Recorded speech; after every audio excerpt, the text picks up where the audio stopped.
heart. Stories you won't hear anywhere else. Today, I'm sharing one of the most personal experiences of my life. A story about love, loneliness, and the quiet moments that change everything. The morning it all began didn't look like anything special. Just another ordinary Thursday. You know the kind, where the alarm goes off, coffee brews automatically, and life flows through you without a second thought. Sunlight spilled through the blinds, painting thin stripes of gold across my face. And in that light, I stared at my own reflection. Tired. Hollow. Almost unfamiliar.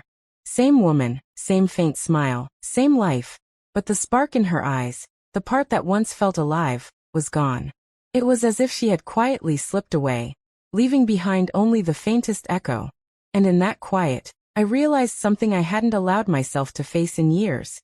I was invisible, even to the people who loved me most. From the outside, everything seemed perfect. A stable marriage. 2 healthy children. A cozy home tucked in a quiet Seattle suburb. The kind of life that looks flawless in photos. But perfection can be deceiving. Behind the smiles and weekend plans, something was quietly dissolving, slowly eroding the parts of me that mattered most. My name is Olivia Porter.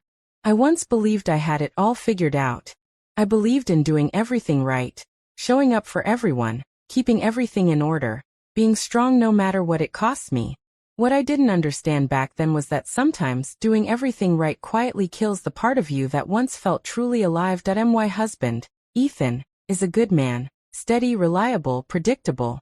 He fixes problems before they happen, pays bills early, and washes the car every Sunday. For a long time I loved that about him. Order, structure. They were comforting. But love changes. And when you stay in one season too long, unaware it has shifted, something inside you quietly dies. After 12 years of marriage, our love wasn't a flame anymore. It was an ember, small, quiet, burning from habit more than desire. We didn't fight, we didn't argue, but we didn't connect either. We coexisted, orbiting each other like distant planets. Close enough to feel one another, far enough apart to remain strangers. Our conversations were routine. Did you take the kids to school? Can you pick up milk on your way home? What time's the PTA meeting? No laughter that reached the eyes. No silences that mattered.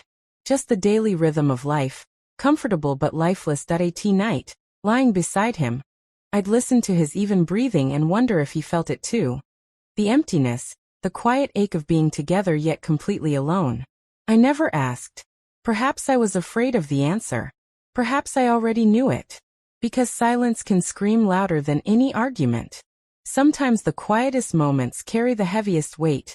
And then Mason came into my life.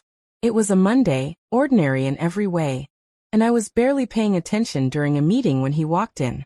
Mason Grant, a freelance designer with calm energy and a quiet presence. He didn't announce himself. He just settled into the room, like sunlight spilling across a cold floor. At first, he was just another new face, another handshake, another introduction. But there was something about him, something that lingered. His confidence was unhurried, effortless. When he laughed, it wasn't forced. It came from deep within, and people couldn't help but notice. His eyes, a stormy gray blue, didn't just look at you. They read you, quietly searching for the parts you tried hardest to hide. At first, it was nothing. Just small talk. Casual conversations about work. Coffee breaks. But beneath it all, something stirred. Something I hadn't felt in years. Not attraction, not yet. Something softer. A curiosity with a heartbeat. One afternoon, after a long meeting, he said casually, "You always hold everything together, don't you?" It was a simple statement. Yet it pierced me more than I expected. No one had noticed before. Not the effort it took to keep everything balanced, not the exhaustion behind my smiles. And that was the spark, the smallest ember in a life I thought had gone cold. Mason didn't flirt. He didn't charm. He simply noticed.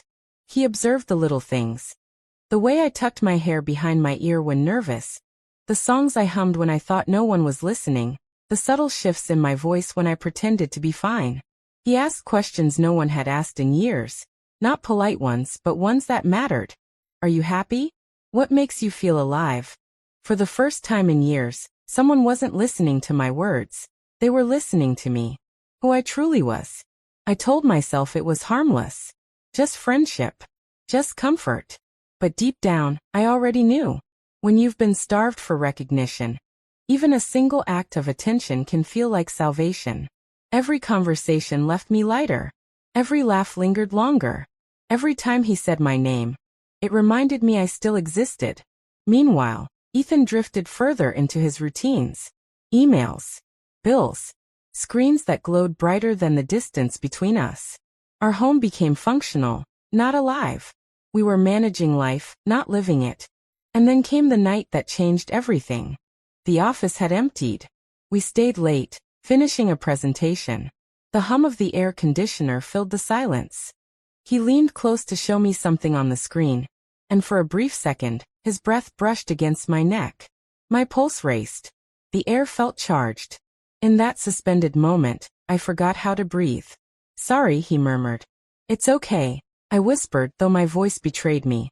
And in that moment, I realized. Control is fragile when loneliness has been your constant companion. The most dangerous thing isn't always what's said. It's what's felt but never spoken. Because that's where everything begins. And that's where part 1 ends. In part 2, I'll share how that spark slowly grew, how little moments turned into dangerous cravings, and how the life I thought I knew started shifting in ways I never imagined. If you want to see the next chapter of this story, subscribe, hit the notification bell, and don't miss what happens next.